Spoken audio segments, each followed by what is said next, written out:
안녕하세요. 클루커스 컨설턴트 박교우입니다. 오늘은 애저 원데이 정복하기 두 번째 시간으로 애저 인프라 구성에 대해서 알아보도록 하겠습니다.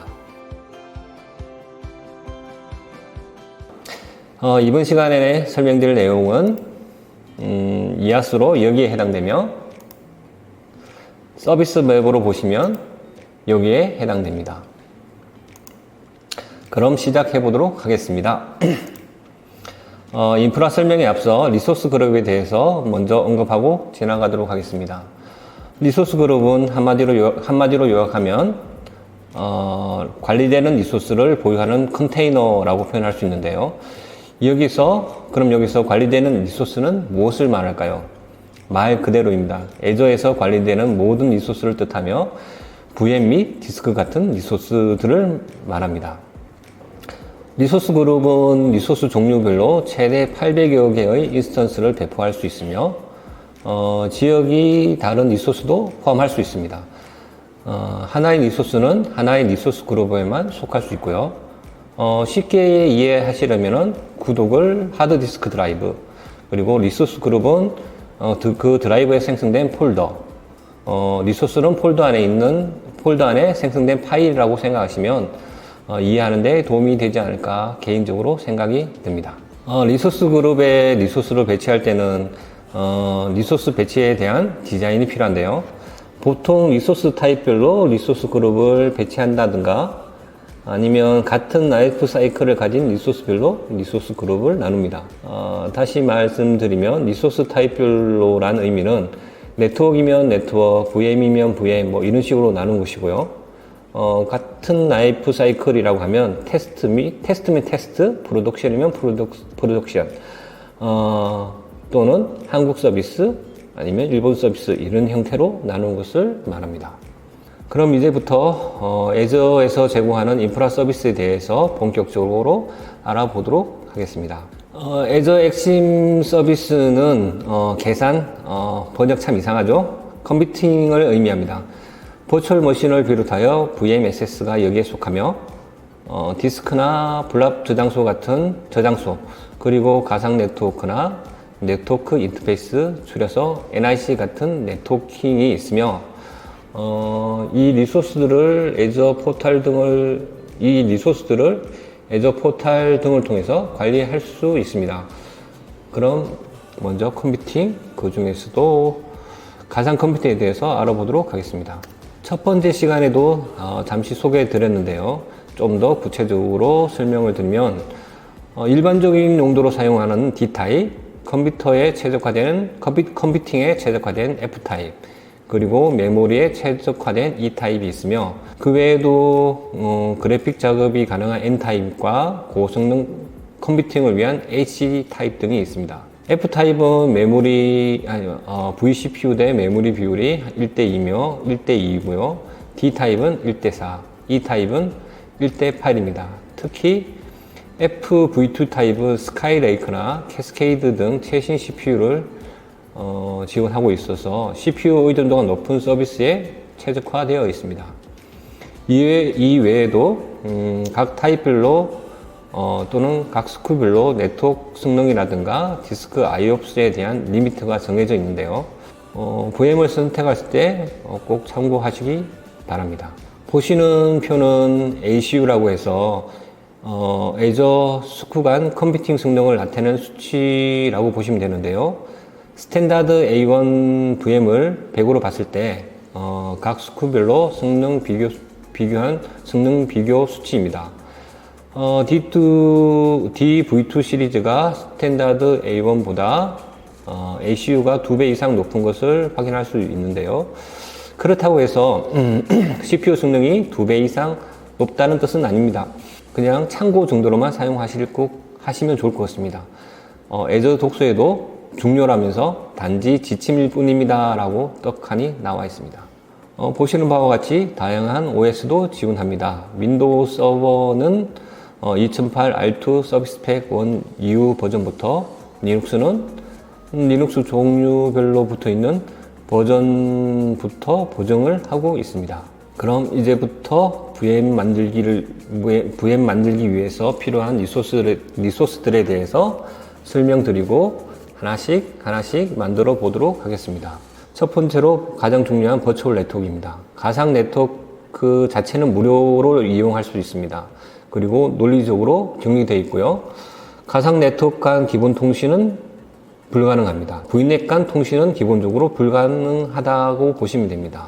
버추얼 네트워크 게이트웨이로 온프레미스 네트워크와 연결도 가능하고요.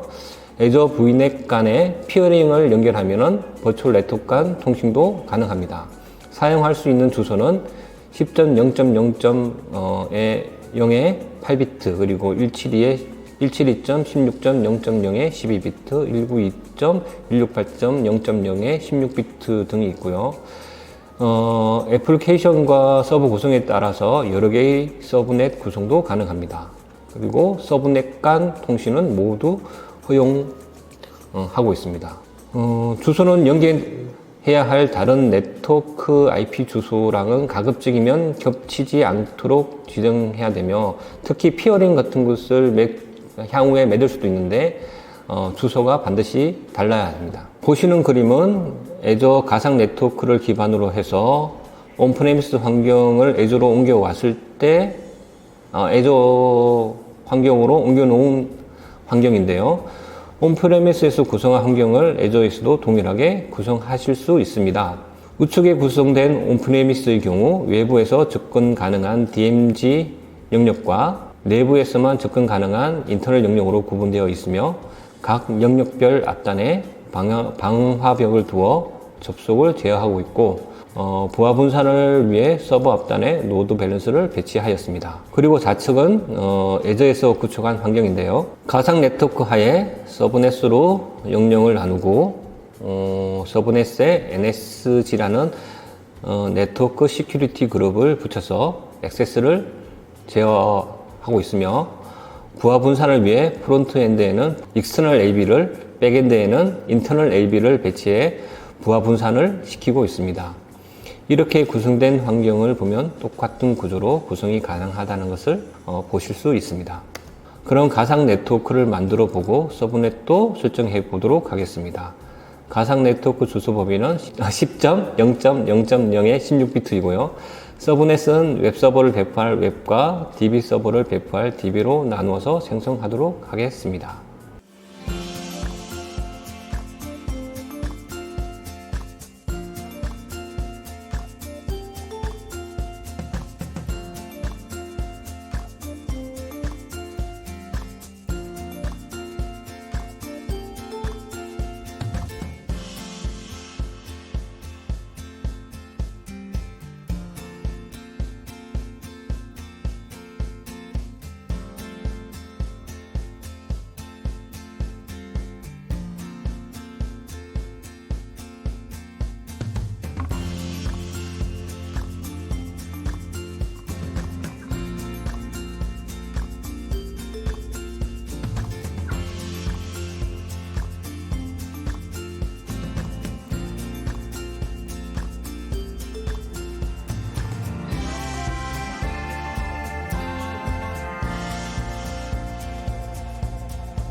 다음으로 말씀드릴 내용은 가용성 집합, Availability Set이라고 하는데, 고가용성 구성을 위해서 같은 역할을 하는 2개 이상의 VM을 만들 때 필요합니다. 같은 리소스 그룹에 속한 VM만 선택 가능하고요. VM을 생성할 때는 AV셋을 설정할 수 있습니다. AV셋 설정 없이 만든 VM 같은 경우에는 나중에 넣을 수가 없어서 삭제하고 다시 만드셔야 됩니다.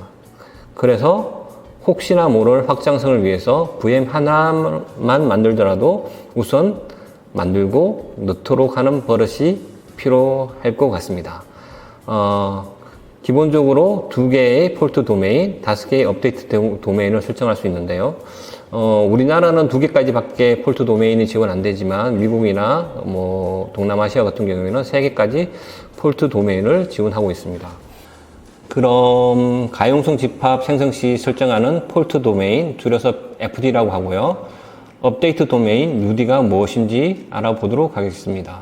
보시는 바와 같이 웹서버 2대, DB 서버 2대가 배포되어 있다고 했을 때 이렇게 서비스 용도별로 가용성 집합을 설정할 수 있습니다. 그리고 이들 서버들은 4개 배포된 호스트 머신 중 하나에 VM이 배포됩니다. 여기서 폴트 도메인은 넥 단위를 뜻하며 업데이트 도메인은 호스트 서버를 뜻합니다. 보시는 바와 같이 4개 꽂혀 있는 피지컬 머신 하나하나가 하나의 호스트 머신입니다. 만약에 VM이 배포된 4개의 장애가 났을 경우 폴트 도메인 규칙과 업데이트 도메인 규칙에 의해서 다음과 같이 다른 넥으로 이동되며 렉 이동 시 폴트 도메인 규칙에 의해 기존 배포되어 있던 넥을 제외한 다른 넥으로 VM이 이동되게 됩니다.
다음으로 살펴볼 내용은 매니지드 디스크인데요.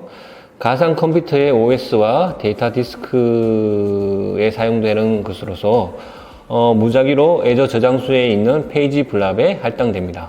높은 내구성을 위해서 3개의 데이터 복제본을 제공하고요. OS 디스크의 경우는 크기가 고정되어 있습니다.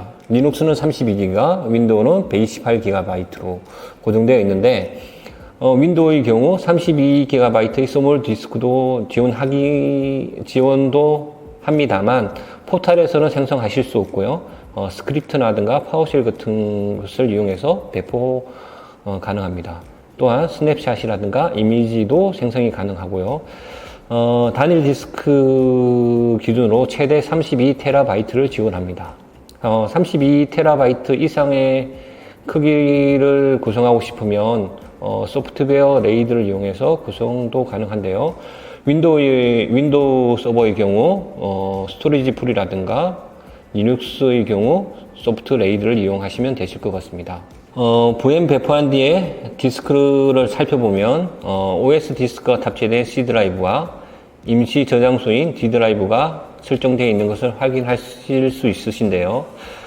D 드라이브 같은 경우에는 임시 저장소 기능을 하는 드라이브로서 여기에 할당 해지 시에 드라이브에 저장해 놓은 데이터들이 삭제되니 이 점 유념하셔서 중요한 데이터는 저장 안 하시는 게 좋을 것 같습니다.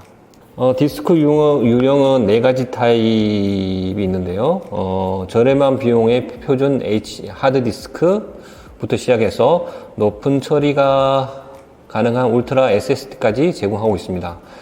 이 중 많이 사용하는 유형은 표준 하드디스크와 프리미엄 SSD인데요. 울트라 디스크 같은 경우에는 높은 처리 및 일관된 대기 시간을 제공한다고 하지만은 비용이 비싼 탓에 아직 많이 사용되고 있지는 않습니다. 그리고 표준 SSD 같은 경우에는 성능이 참 애매하게 나와가지고요. 고객사 또는 사용자가 이것을 꼭 해주세요 하기 전에는 별로 추천은 드리지 않고 있습니다. 최대 크기는 울트라 SSD를 제외하고는 단일 디스크로 최대 32TB까지 지원하며 최대 IOPS 및 밴드위스는 표준 HDD부터 최대 200IOPS 그리고 최대 500MS의 밴드위스를 지원하고 있고 울트라 디스크 같은 경우는 16만 IOPS에 2000MB/s를 지원하고 있습니다. DB처럼 높은 I/O가 필요한 곳에서는 보통 프리미엄 SSD를 많이 사용하고요. 그것도 레이드로 구성하시면 높은 성능의 IOPS를 제공받으실 수 있습니다. 네트워크 인터페이스인데요. 기본적으로 가상 컴퓨터에 붙입니다. VM 만들 때 같이 만들어지기도 하고요.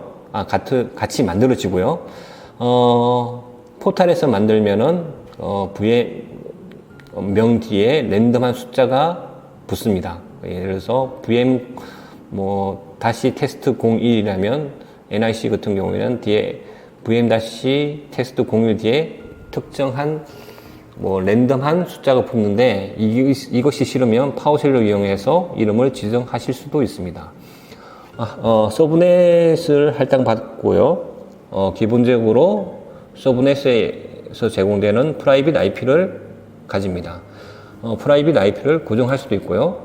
NSG라는 네트워크 시큐리티 그룹을 붙일 수도 있습니다. 외부와 통신을 하기 위해서는 퍼블릭 IP를 붙이면 되고요. 별도의 DNS 서버 설정도 가능합니다. 퍼블릭 IP는 크게 두 가지 스크로 나눌 수 있는데 베이직 스크와 스탠다드 스크로 나눌 수 있습니다. 베이직은 동적 고정 IP를 선택할 수 있고요. 어플리케이션 게이트웨이와 같은 특정 리소스에는 붙일 수 없습니다. TCP 아이들 타임이 있는데요. 기본적으로 4분으로 제공되어 있습니다. 근데 최대 30분까지 늘릴 수 있습니다. 동적 퍼블릭 IP는 VM 및 LB가 시작될 때 IP가 부여되고 중지할 때면은 중지나 또는 삭제되면은 IP가 해제됩니다. IP가 변경될 수 있으니 중요한 서버 같은 경우나 아니면 IP가 변경되어야 되면 안 되는 서비스 같은 경우에는 고정으로 배포하시기 바랍니다. 고정으로 설정하시면 삭제하기 전까지는 변경되지 않습니다. 그리고 리소스 그룹 간 그리고 구독 간 이동이 가능하고요. 스탠다드 IP는 항상 고정 IP로만 할당받는데요. 성능이 베이직 스크에 비해 좋습니다. 높은 성능의 PPS, 즉 패킷 퍼 세컨드가 필요한 곳에서는 스탠다드 IP를 사용하시면 좋을 것 같습니다. 퍼블릭 IP가 붙을 수 있는 웬만한 리소스에는 다 붙을 수 있습니다. 똑같이 아이들 타임이 4분에서 최대 30분까지 설정할 수 있습니다. 여기서 중요한 거는 리소스 그룹 간, 구독 간 이동은 지원하지 않는다는 것입니다. 향후에 리소스를 배포한 뒤에 리소스 그룹을 다른 쪽으로 옮길 때 그게 스탠다드 IP가 있다면은 해당 서비스 또는 스탠다드 IP는 이동이 안 되니 이 점 참고하시면 좋을 것 같습니다. 또 버추얼 머신을 중지하는 방법에는 두 가지가 있는데요. 약간 개념이 틀립니다. 할당 취소와 중지가 있는데 포탈 메뉴에서 보시면 상단에 중지라고 되어 있는 것이 실제적으로는 할당 취소입니다. 리소스가 할당 해지가 된다는 뜻이고요. VM 같은 경우에 대해서는 할당 취소를 하게 되시면 과금이 되지 않습니다. 다만 VM에 붙어 있는 디스크에 대해서는 과금이 되니 이 점 꼭 유의하시기 바랍니다. 간혹 가다가 VM만 중지해 놓고 디스크 용량이 큰 VM일 경우에 VM만 중지해 놓고 놔두시는 경우가 있는데 프리미엄 SSD의 높은 용량을 붙여놓은 경우 많은 비용이 나올 수도 있으니 꼭 참고하시기 바랍니다. 정적 IP를 사용하지 않을 경우 IP 주소가 정적 IP라는 것은 아까 말했던 고정 IP를 말씀드린 건데요. 고정 IP를 사용하지 않고 VM을 할당 해제했을 때는 다음에 시작 시 주소가 바뀔 수도 있으니 이 점도 꼭 유념하시기 바랍니다. 그리고 중지라는 개념은 OS 내에서 중지를 말합니다. OS 내에서 셧다운 명령을 내려서 VM을 중지할 수 있는데 OS는 꺼지지만 실제로 VM이 할당 취소가 된 게 아니다 보니 VM에 대한 과금도 계속됩니다.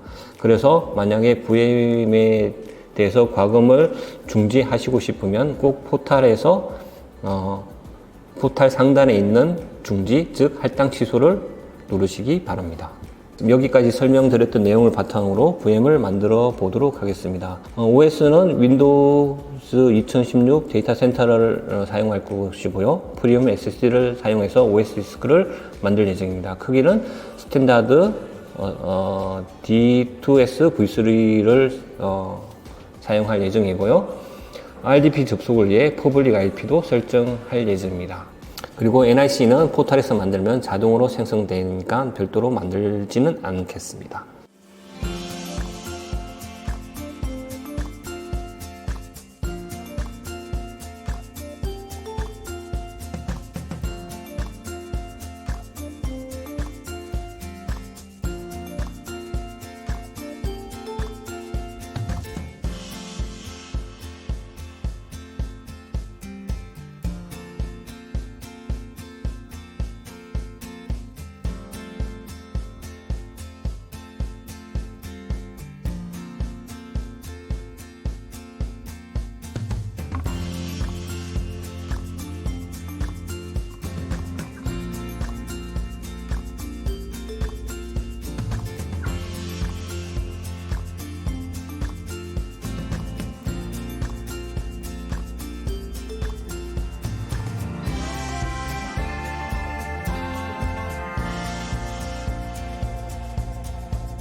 다음으로 설명드릴 내용은 NSG, 네트워크 시큐리티 그룹입니다.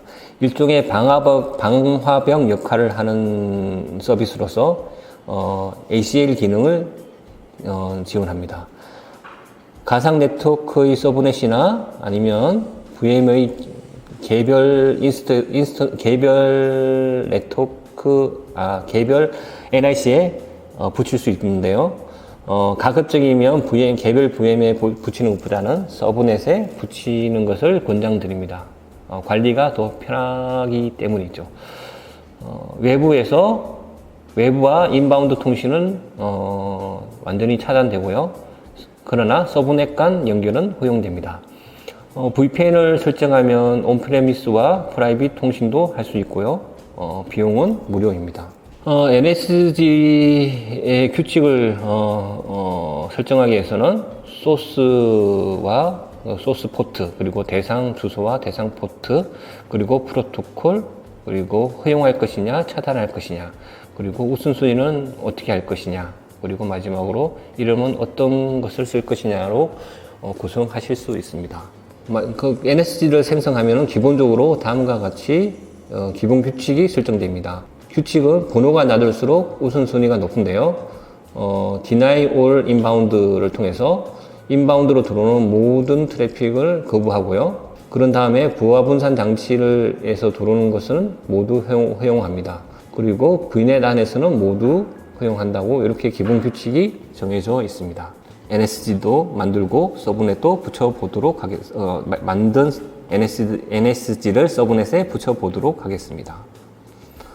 인바운드는 기본적으로 웹 서비스를 위해서 80 포트를 열고요. RDP 접속을 위해서 3389도 열겠습니다.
로드 밸런스에 대해서 설명드리도록 하겠습니다.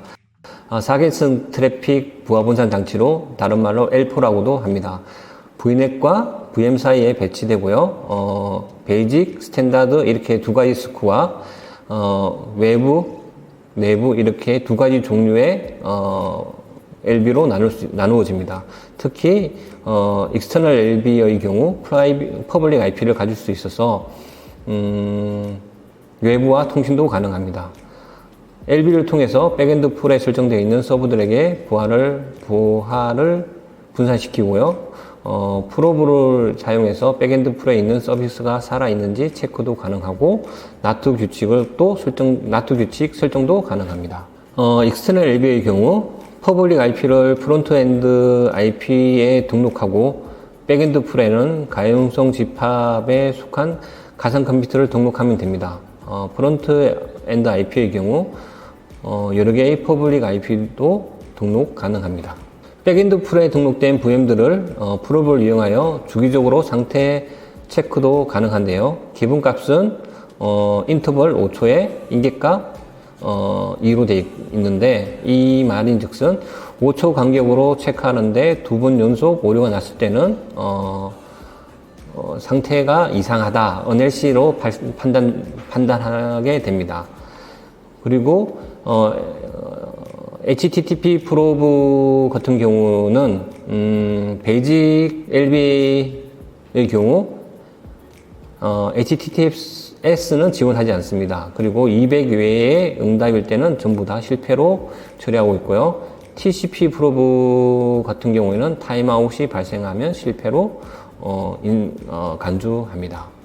부하 분산 규칙을 등록해서 프론트엔드 IP를 통해서 들어온 트래픽을 백엔드 풀에 전달할 수도 있습니다. 오른쪽 이미지는 프론트엔드 IP를 통해서 들어온 TCP80을 백엔드 풀에 등록되어 있는 VM80 포트로 전달하되 상태 체크는 프로브 HTTP80을 이용하라는 뜻입니다. 그리고 나트 규칙을 적용하면 포트별로 서로 다른 VM에 접속할 수 있게도 할 수 있는데요. 보시는 그림은 프론트 엔드 IP에 포트 5000번으로 들어왔을 경우 VM1에 3389로, 5001번으로 왔을 경우에는 VM2에 3389로 가라는 뜻입니다. 베이직 LB와 스탠다드 LB의 차이점에 대해서 잠시 살펴보도록 하겠습니다. 백엔드 풀 크기의 경우 베이직 LB는 최대 300개, 그리고 스탠다드 LB는 최대 1000개의 인스턴스를 지원하고요.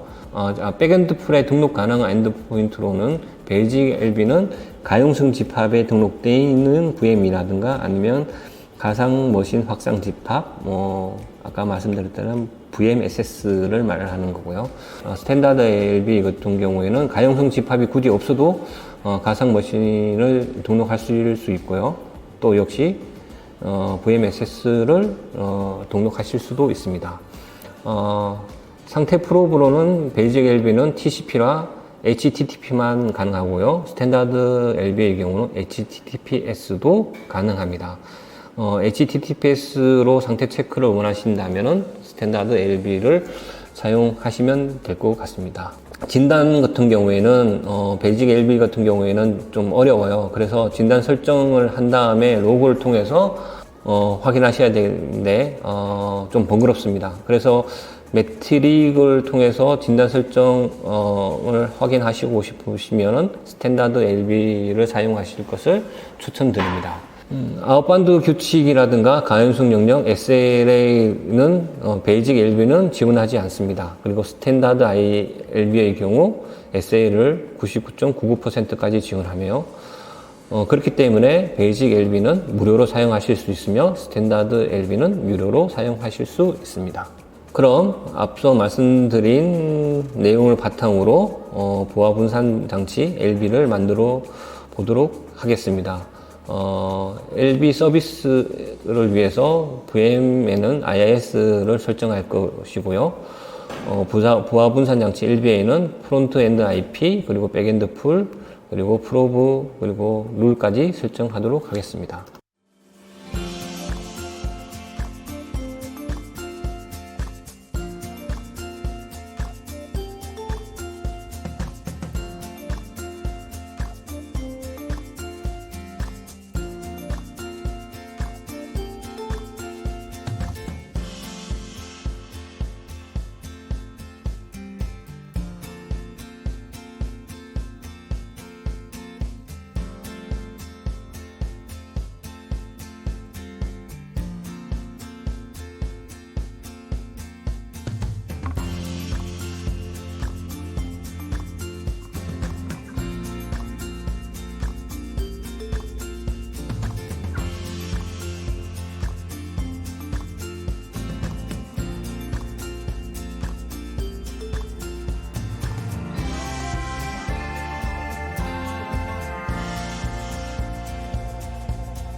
보시는 그림은 앞서서 순차적으로 만든 최종 리소스인데요. 순서를 다음과 같이 만드시면 VM 배포하는데 도움이 되실 것 같습니다. 먼저 가상 네트워크와 서브넷을 만들고요. 그런 다음에 가용성 집합을 만드시고 서브넷에 네트워크 보안 그룹을 붙이시고 그 다음에 가상 컴퓨터를 만드신 다음에 부하 분산이 필요하시면은 부하 분산 장치를 등록하시면 좋을 것 같습니다. 다음으로 애저에서 제공하는 스토리지 서비스에 대해서 알아보도록 하겠습니다. 애저 스토리지 서비스 중 가장 대표적인 서비스라고 할 수 있는 스토리지 어카운트입니다. 텍스트 및 이진 데이터에 대한 확장성이 뛰어난 개체 저장소인 블랍 스토리지를 비롯하여 구조화된 NoSQL 데이터를 저장할 수 있는 테이블, 애저 테이블, 그리고 대량의 메시지를 저장하기 위한 서비스인 애저 큐, 그리고 애저 EAS VM을 위한 디스크, 그리고 고가용성 네트워크 파일 공유를 위한 애저 파일즈가 있는데요. 애저 블랍은 HTTP 또는 HTTP를 통해서 어디에서나 액세스 가능하고요. 브라우저에 이미지 또는 문서를 직접적으로 제공할 수도 있습니다. 그리고 동영상 및 오디오를 스트리밍 할 수도 있고요. 백업 및 복원, 그리고 재복구 및 보관용 데이터 저장소로도 사용하기도 합니다. 애저 테이블 같은 경우에는 NoSQL 형식으로 데이터를 저장하다 보니 키밸류 형태로 데이터를 저장하실 수 있습니다. 빠른 키밸류 조회가 가능합니다. 메시지 저장 서비스인 큐도 HTTP 또는 HTTPS를 사용하여 메시지에 액세스 가능하며 최대 메시지 크기는 64KB까지 지원합니다. 애저 파일즈는 표준 SMB 프로토콜을 사용하여 파일 공유가 가능한 파일 공유가 가능하며 VM에 붙여서 사용할 수 있습니다. 스토리지 중복성입니다. 스토리지에는 다양한 중복성을 제공하고 있는데요. 로컬 중복 저장, 그러니까 LRS라고 하는데 단일 물리적 위치 내에서 데이터를 동기적으로 3번 복사해서 저장합니다. 서버 렉 및 드라이브 오류로부터 데이터를 보호할 수 있고요. 영역 중복 저장이라는 ZRS의 경우는 기본 지역에 있는 3개의 애저 가용성 영역에서 애저 스토리지 데이터를 동기적으로 복사하고 있습니다. 그리고 각 스토리지 클러스터는 다른 클러스터와 물리적으로 분리되어 있습니다. 지역 중복 저장이라고 불리는 GRS는 LRS를 사용하여 기본 지역의 단일 물리적 위치 내에서 데이터를 동기적으로 3번 복사한 뒤에 보조 지역의 단일 물리적 위치에 데이터를 비동기적으로 복사하는 방식입니다. 그 LRS를 다른 지역에 LRS 복사한 다음에 다른 지역으로 비동기적으로 복사한다고 생각하시면 되고요. 읽기 액세스가 되는 지역 중복 저장, 그래서 RAGRS라고 하는데요. GRS에 사용되는 두 번째 지역에서 읽기 권한을 허용하는 방식으로서 주요한 지역에서 자연재해에 대해 데이터를 보호하는 추가적인 내구성을 제공합니다. 지역 간 업데이트는 비동기식으로 수행되고요. 근데 as 파일즈에서는 지원하지 않습니다. 스토리지 어카운트 타입별로 좀 비교를 한 장표인데요. 스토리지 계정은 범용 V1, V2, 블랍 저장소, 파일 스토리지, 블랍 스토리지 이렇게 나눠져 있습니다. 범용 V2가 주로 요즘 많이 쓰고 있는데 범용 1과 차이점은 지원되는 액세스 계층이 V1은 단일로 하나밖에 없다면은 V2는 핫, 쿨, 보관 이렇게 세 가지로 나누어져 있어서 원하시는 옵션을 바탕으로 사용하시면 됩니다. 복제 옵션은 V2 같은 모든 것을 제공하는데 V1 같은 경우에는 LRS, GRS, RAGRS만 제공하고 있습니다. V2에서 설명드린 핫, 쿨, 그리고 아카이브입니다. 자주 액세스하는 데이터에는 핫에 저장하시고요. 액세스 빈도가 좀 낮은 데이터 같은 경우에는 쿨에다가 그리고 데이터 보관용으로는 아카이브에다가 저장하시면 되는데 비용을 좀 비교해 보면은 핫 같은 경우에는 저장 비용이 가장 비싼 반면에 읽기 쓰기 비용이 가장 저렴합니다. 쿨은 아카이브 비해서 저장 비용은 조금 비싸고 읽기 쓰기 비용도 조금 비싸지만 아카이브 같은 경우에는 저장된 데이터를 다시 로드하는 데는 시간이 많이 걸리기 때문에 즉각으로 이렇게 검사가 필요하되 액세스 빈도가 낮은 데이터는 쿨에다가 저장해서 보관하시면 좋을 것 같습니다. 그리고 스토리지 위한 다양한 툴도 제공되고 있는데요. 파워쉘이라든가 CLI 그리고 Azure Storage Explorer와 AZ 카피 같은 걸 이용해서 파일을 복사한다든가 아니면 다운로드 받는다든가 하는 작업을 하실 수 있습니다. 다음으로 말씀드릴 내용은 Azure 네트워크 서비스인데요. Azure 가상 네트워크에는 퍼블릭 IP를 통해서 외부에서 접근도 가능하고 VPN이라든가 익스프레스 라우터를 이용해서 사설 통신도 가능합니다. 서비스에는 가상 네트워크를 비롯하여 로드 밸런서, 어플리케이션 게이트웨이, 디도스 프로텍션을 뿐만 아니라 익스프레스 라우트 그리고 네트워크 와처 모니터링을 위한 네트워크 와처도 제공되고 있습니다. 그 중에서 어플리케이션 게이트웨이에 대해서 좀 잠시 살펴보면 L7 노드 밸런서로서 HTTP, HTTPS 노드 밸런싱이 가능합니다. 스탠다드 IP를 사용하고요. 쿠키 기반 세션 서노드를 사용할 수 있어서 라운드 로빈뿐만 아니라 해시 방식으로도 부하 분산이 가능합니다. SSL 인증서 등록이 가능하고요.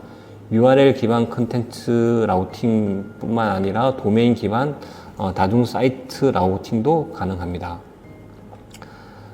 트래픽에 따라서 자동 확장 기능도 제공하고요. 고가용성을 위해서 초기 배포 시 2개의 인스턴스가 자동으로 배포됩니다. 그리고 웹 어플리케이션 방화벽인 와프도 지원하고 있습니다. 사용자 지정 오류 페이지 설정이 가능하고요. 그래서 404 오류 페이지를 별도로 만들어서 제공할 수도 있습니다. 또한 헤더 다시 쓰기 기능이 지원돼서 HTTP 요청 및 응답 헤더를 추가하거나 제거 또는 업데이트 할 수 있습니다. 첫 번째 시간에도 잠시 언급드렸던 트래픽 매니저입니다. 좀 더 자세히 설명드리면 DNS 기반 로드 밸런서이고요. 다양한 트래픽 라우팅 방법을 제공합니다. 우선순위라 그래서 접속 순서를 지정할 수 있고 첫 번째 엔드포인트 오류 시 다음 엔드포인트로 자동으로 이동됩니다. 그리고 가중치를 이용한 라우팅 방법인데요. 정의된 가중치에 의해서 엔드포인트에 대한 부하 분산이 자동으로 됩니다. 앞선 그림에서 우선순위에 의해서 리전 A에 서버가 다운됐을 경우 자동으로 두 번째 서버로 이동되는데 그때 가중치가 테스트 A가 55고 리전 B가 50이면 당연히 가중치가 높은 B로 접속되게 되어 있습니다. 성능이라고 하는 것은 네트워크 성능을 말씀드리는데요. 가장 낮은 네트워크 대기 시간을 기준으로 가장 가까운 엔드포인트를 사용하는 것입니다. 그리고 지리적은 사용자가 해당 DNS 쿼리가 시작되는 지리적 위치를 기준으로 특정 엔드포인트로 리다이렉션 시켜주는 기능입니다. 그리고 VM과 웹앱, 그리고 다 외부 엔드포인트 등등 여러 가지의 엔드포인트를 제공하고 있습니다. 노드 밸런스의 차이점에 대해서 좀 설명드리면, 애저 로드 밸런스의 경우에는 전송 계층이 L4고요. 응용 어플리케이션 게이트웨이는 L7, 그리고 트래픽 매니저는 DNS입니다. DNS 기준으로 배포를 할 수 있고요. 지원되는 프로토콜은 로드 밸런서와 트래픽 매니저는 모든 프로토콜 지원하는데, 어플리케이션 게이트웨이의 경우는 HTTP 및 HTTPS만 지원합니다. 엔드포인트로는 로드 밸런서의 경우 VM 및 VMSS가 지원되는데, 어플리케이션 게이트웨이는 이외에도 앱 서비스까지 엔드포인트로 설정하실 수 있고요. 트래픽 매니저도 마찬가지입니다. 그리고 외부 엔드포인트도 추가하실 수 있습니다. VNet은 애저 로드 L4와 어플리케이션 게이트웨이 둘 다 지원하지만 트래픽 매니저는 DNS 기반이다 보니 인터넷 연결만 허용하고 있습니다. 중요한 엔드포인트 모니터링은 애저 로드 밸런스 같은 경우에는 프로브 설정을 통해서 지원이 가능한데요. 로드 밸런스의 경우는 반드시 프로브를 설정하셔야 되는 필수 옵션인 반면에 어플리케이션 게이트웨이라든가 트래픽 매니저는 옵션으로 설정하시면 됩니다. 또 옵션으로 설정할 수 있다는 것은 좀 더 세밀한 설정을 위해서는 옵션이 필요하다는 뜻이기도 합니다. ASG, 어플리케이션 시큐리티 그룹이라고 하는데요. 어플리케이션 보안 그룹을 사용하려면 네트워크 보안을 어플리케이션 보안 그룹을 사용하면은 네트워크 보안을 애플리케이션 구조 단위로 확장이 가능한데, 가상 머신을 그룹하고 해당 그룹에 따른 네트워크 보안 정책을 정의하실 수 있습니다. 옆에 보시는 그림은 서로 다른 서브넷에 NS1이 설정되어 있는데요. 이럴 경우 서브넷 1과 서브넷 2는 동일 NSG 정책을 갖게 됩니다. 이럴 경우 NSG를 새로 추가해서 분리하거나 분리해서 서브넷별로 별도로 운영할 수도 있지만, 서브넷 1처럼 같은 서브넷에 다른 정책을 가져가야 할 경우에는 NSG 정책만으로는 적용하기 힘듭니다. 이럴 때 사용되는 것이 ASG, Application Security Group인데요. ASG를 사용하면 VM1, VM2와 서비스 용도가 다른 VM3 간의 액세스 정책을 다르게 가져갈 수 있습니다. 보시는 바와 같이 외부에서 80 포트로 접속은 ASG 웹 그룹만 가능하고요.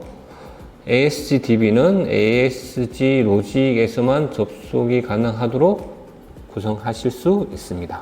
다음으로 소개해 드릴 서비스는 버추얼 네트워크 피어링 서비스입니다. 가상 네트워크 간 연결 시에 사용되며, 피어링을 맺으면 애저 백봉망을 통해서 통신이 가능합니다. 프라이빗 통신을 위한 가장 손쉬운 설정 방법이고요. 구독 간, 지역 간 설정이 가능합니다. 양방향으로 통신을 위해서는 반드시 쌍으로 설정하셔야 되며, 그리고 중요한 것이 피어링 맺을 VNet의 IP 대역은 반드시 달라야 합니다. 같은 경우에는 맺을 수 없습니다. 그리고 VNet 설정 간 네트워크 다운타임이 없으며, 트랜짓 구성은 지원되지 않습니다. 트랜짓 구성을 위해서는 VPN 게이트웨이를 사용하시면 될 것 같습니다. VNet 피어링 연결 예인데요. 좌측에 보시는 이미지는 가장 보편적인 피어링 방식입니다. 양방향 통신을 위해 쌍으로 피어링이 맺어져 있어 양방향 통신이 가능하고요. VNet 피어링은 트랜짓을 지원하지 않기 때문에 모든 VNet 간 통신이 필요하다면 우측 상단과 같이 설정하셔야 됩니다. 우측 하단과 같이 설정 시에는 그림에서 보시는 바와 같이 VNet3와 VNet2, VNet3와 VNet4 간 통신은 되지 않습니다. VPN 게이트웨이를 이용하면 피어링으로 구성할 수 없었던 트랜짓을 구성할 수 있는데요. 그림에서 보시는 VNet 허브와 온프레미스 간의 VPN 게이트웨이를 이용하여 프라이빗 네트워크가 연결되어 있다면 온프레미스에서 VNet 허브를 거쳐서 VNet1, VNet2, VNet3 VM에 접속할 수 있습니다. 물론 이 경우에도 VNet1, 2, 3 간의 직접 통신은 되지 않습니다. 왜냐하면 VNet1과 VNet2에 피어링이 맺어져 있지 않기 때문에 보시는 그림은 프론트 엔드와 백 엔드 그리고 그 중간을 연결해주는 미들웨어 구조로 이루어진 일반적인 3티어 구조입니다. 이 구조에서 외부 서비스를 위해서는 퍼블릭 IP가 필요한데요. 그래서 다음과 같이 모든 VM에 퍼블릭 IP를 할당하기도 합니다. 그러나 이럴 경우 보안에 참 취약해지겠죠. 외부에서 굳이 접근할 필요 없는 미들웨어나 백엔드에도 접속이 가능하기 때문입니다. 그래서 보통 다음과 같이 프론트 엔드에 부하 분산 장치를 연결해서 프론트 엔드만 외부에서 접속할 수 있게 구성을 합니다. 그러나 이 경우에도 좀 문제가 있는데요. 가상 네트워크에 직접 접속할 수 있는 환경이 아니라면 미들 서버나 백엔드 서버에 외부에서 접속할 수가 없어서 작업이 불가능합니다. 이럴 경우 점프 박스와 같은 외부에서 접속할 수 있는 별도의 VM을 생성해서 점프 박스를 통해서 프라이빗 네트워크로 다른 VM에 접속할 수 있도록 구성하기도 합니다. 이상으로 애저 원데이에 대한 발표를 마치도록 하겠습니다. 감사합니다.